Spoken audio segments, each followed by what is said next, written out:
Halo guys, jumpa kembali dengan Gumbira Channel. Saya tidak kenal dengan Presiden. Saya tidak bersalah kepada Presiden. Tapi saya bersalah kepada para korban saya dan keluarganya. Jadi, laksanakan saja eksekusi. Saya pasrah, ucap Usep kepada Koswara Purwasasmita, pengacaranya.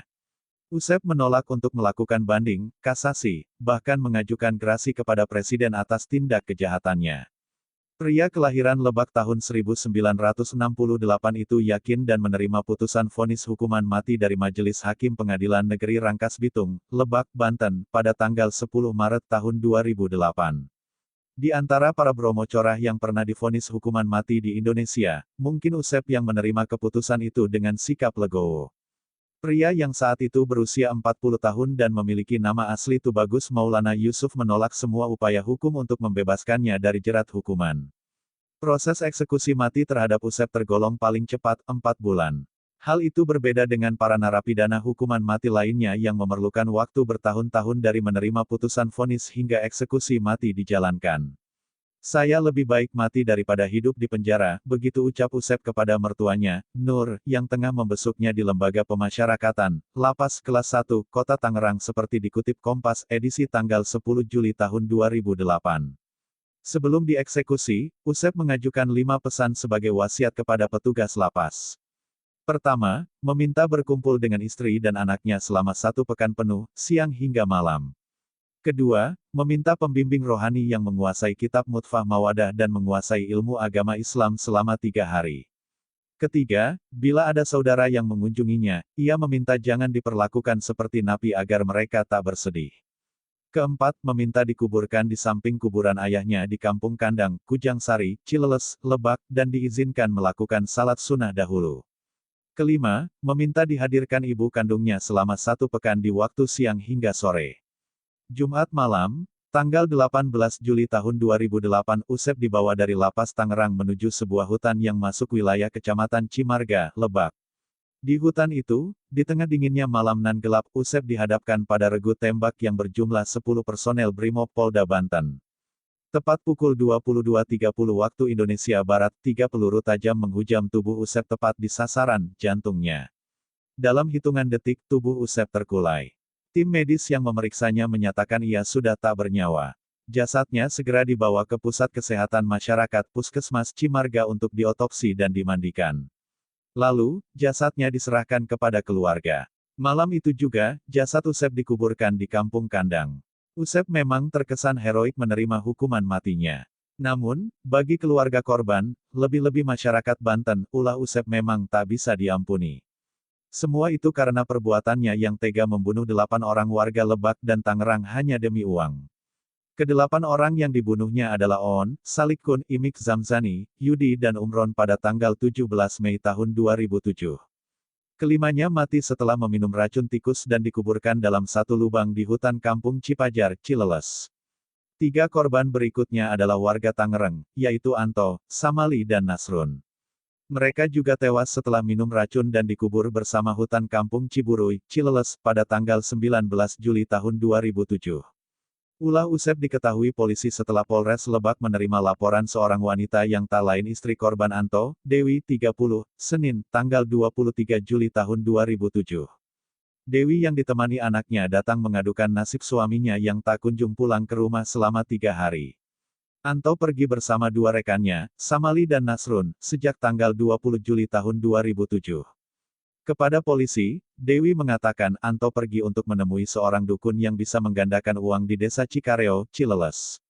Saat itu, Anto disebut tengah menggandakan uang sebesar 200 juta rupiah menjadi 2 miliar rupiah kepada Usep. Dan usahanya itu sudah dilakukan dalam beberapa tahap, hingga semua harta bendanya habis dijual. Hari itu juga, tim kepolisian Polres Lebak mendatangi kediaman sekaligus tempat praktik perdukunan Usep. Saat itu, polisi langsung membekuk Usep yang tengah menerima pasien. Polisi menduga, Usep menjalankan praktik perdukunan menggandakan uang secara gaib. Di hari yang sama, polisi pun menangkap Oyon, teman Usep di pangkalan ojek Pasar Saketi, Pandeglang. Di ruang penyidikan, Usep dan Oyon diinterogasi secara maraton.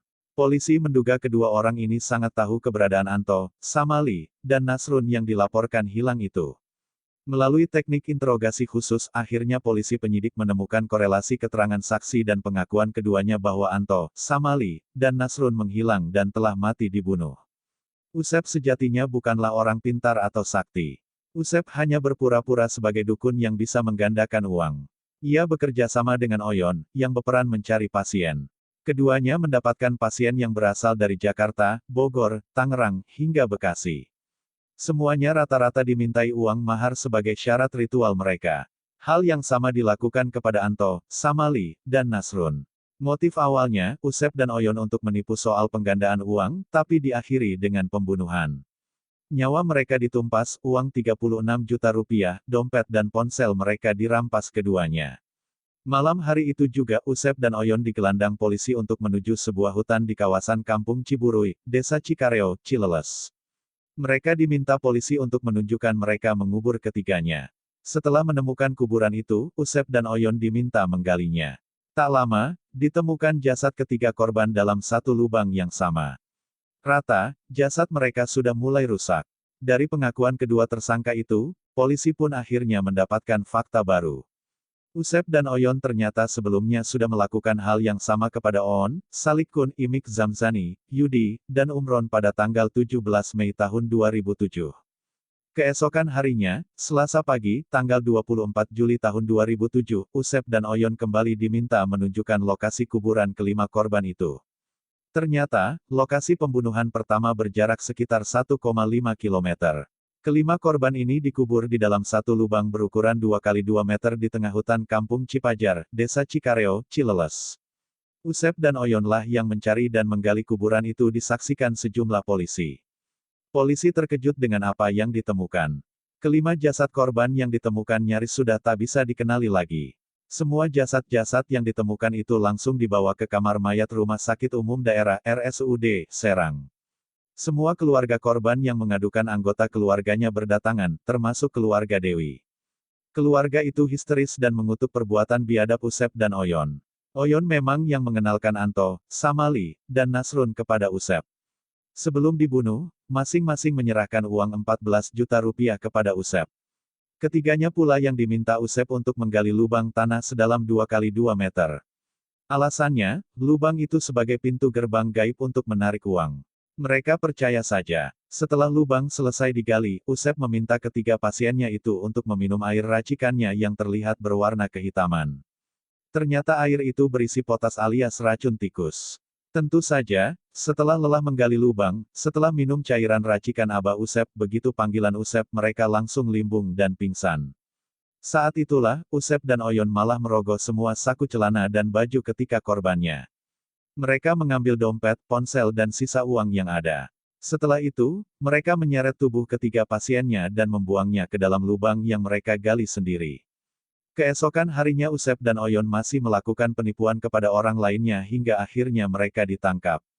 Berbeda dengan Usep, Oyon yang juga divonis mati melalui keputusan Majelis Hakim Pengadilan Negeri Rangkas Bitung bernomor 178 Pit B, 2007, PN, Reka B tanggal 12 Maret tahun 2007 hingga kini proses eksekusinya belum jelas kapan dilaksanakan. Demikianlah kisah hari ini. Semoga kita dapat mengambil hikmahnya. Sampai jumpa.